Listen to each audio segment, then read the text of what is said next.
वतन में भोग लेकर के पहुंची। बाबा को जाने के साथ ही अलौकिक परिवार की भी, ब्राह्मण बच्चों की भी याद देती हैं विशेष, पर उसमें भी विशेष आज गोपाल भाई के निमित्त बाबा को स्नेह भरी याद प्यार दिया।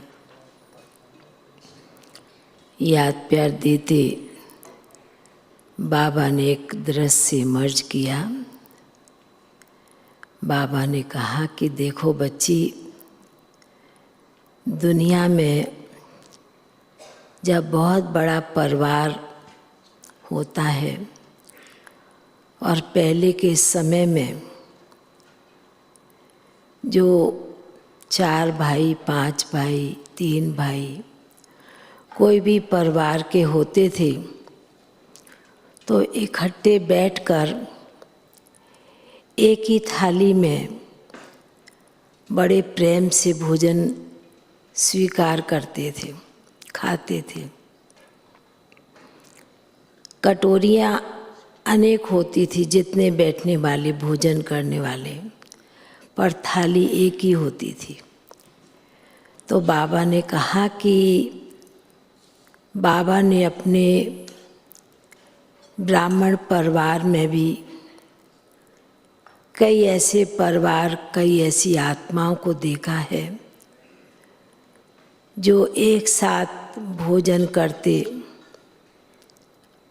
और एक ही स्नेह प्यार के धागे से चलते। तो बाबा ने कहा कि बच्चे जिस आत्मा की, जिस बच्चे की याद लेकर के आई है, तो बाबा ने कहा कि इस आत्मा का, गोपाल भाई का, इस आत्मा का भी बचपन से सौभाग्य रहा और बचपन से ही पूरे परिवार का साथ रहा। उस साथ का अनुभव बच्चा शुरू से करता रहा।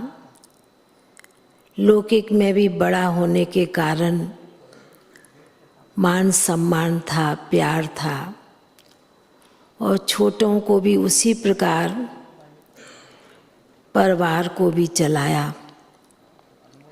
बाबा ने कहा यह भी इस बच्चे का भाग्य था। फिर बाबा ने कहा कि बच्ची, संगम युग पर यह भी बड़ा सौभाग्य मिलता है।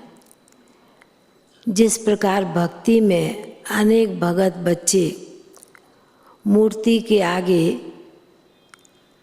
अनेक अपनी अपनी थाली सजी हुई लेकर के जाते हैं। एक स्वीकार करने वाला भगवान होता है, देवी देवताएं होते हैं, पर बाबा ने कहा संगम युग पर यह भी उस आत्मा का भाग्य है जो बाबा ने कहा कि सजी हुई थाली। बाबा को तो बच्चे स्वीकार कराते ही हैं, पर बाबा ने कहा कि संगम के समय सजी हुई थाली अन्य चीज़ों से, सभी प्रकार की चीज़ों से, बाबा ने कहा बाप भी अपने ऐसे बच्चों को स्वीकार कराते हैं। बाबा ने कहा उन्होंने एक थाली सजी हुई भक्ति में स्वीकार कराई होगी, पर बाबा ने कहा संगम के समय बाप अपने अन्य बच्चों को बहुत ही सुंदर सजी हुई थाली के रूप में जो बाबा के सन्मुख रखी थी, तो बाबा ने जैसे कि और भी कई आत्माओं का भोग था, बाबा ने उन्हें भी मर्ज किया। बाबा ने कहा बाबा के घर का भोग स्वीकार करने के लिए कई बच्चे बाबा के आस लगाए बैठे हैं और इस बच्चे का भी परिवार विशेष आस लगा के बैठा हुआ है। क्या संदेश आएगा, कौन सी बात सुनाएंगे बाबा?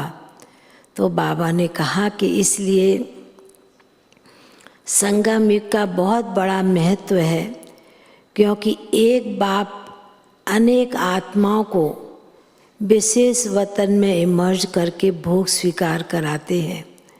तो बाबा ने कहा इस आत्मा का, गोपाल भाई का, इस बच्चे का भी बहुत ऊंचा भाग्य है। बाबा के घर में स्नेही सहयोगी बनकर चले हैं। बाबा ने कहा स्नेही सहयोगी संगम पर बनना और भविष्य में भी योगी तू आत्मा के परिवार में जाना, यह भी संगम का भाग्य बच्चों को भविष्य के लिए मिलता है। ऐसे कहते हुए बाबा ने फिर तो बड़े प्यार से भोग की थाली पर दृष्टि डालते हुए बड़े प्यार से भोग उन्हें भी स्वीकार कराया। जो मनपसंद चीज़ें होती हैं तो बाबा उन्हें बड़े प्यार से स्वीकार कराते हैं। और बाबा ने भी जैसे कि उनके पूरे परिवार को, मुन्नी बहन को भी विशेष बहुत बहुत बाबा ने, गोपाल भाई ने भी सभी को बहुत स्नेह भरी याद प्यार दिया। और बाबा का उनका याद प्यार लेते परिवार सहित बाबा ने फिर सभी ब्राह्मण बच्चों को भी बहुत बहुत स्नेह भरी याद प्यार दी। बाबा का याद प्यार लेके नीचे पहुंच गए। ओम शांति।